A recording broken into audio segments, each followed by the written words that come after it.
Montréal, deuxième ville du Canada par sa population et deuxième ville francophone au monde.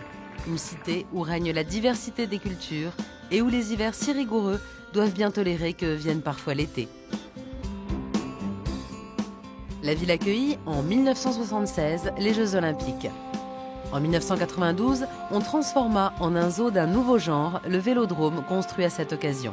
L'un des écosystèmes qu'on y reconstitua, la forêt d'érable proche du fleuve Saint-Laurent et la demeure du castor, animal fétiche des visiteurs.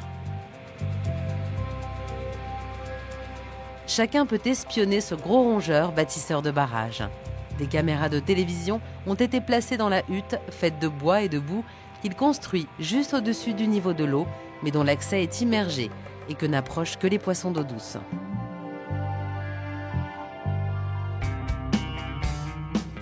Il n'a fallu que 3 ans, un véritable exploit, pour mener à bien la transformation de ce temple du sport en un dôme où serait célébrée la richesse des formes de vie d'une extrémité à l'autre des Amériques. Des travaux colossaux furent entrepris pour reconstituer la moiteur, les brumes, les odeurs, le froid ou la chaleur de 4 écosystèmes.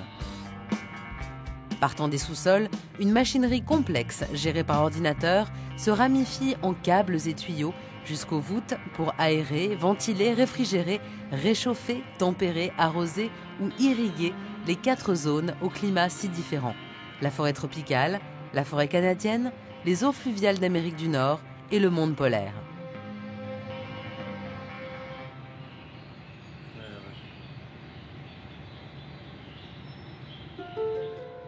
La forêt tropicale s'étend sur 2600 mètres carrés. Figuiers étrangleurs qui étouffent les arbres sur lesquels ils ont germé, palmiers, arbres et plantes qui grimpent à l'assaut du soleil, la végétation évoque celle d'une petite Amazonie.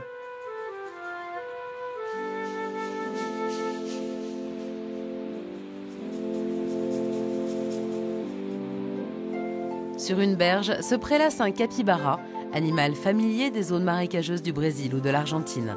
Ce rongeur surpasse le castor par sa taille. Il est le plus gros du monde. L'ibis blanc et la spatule montent la garde près de lui.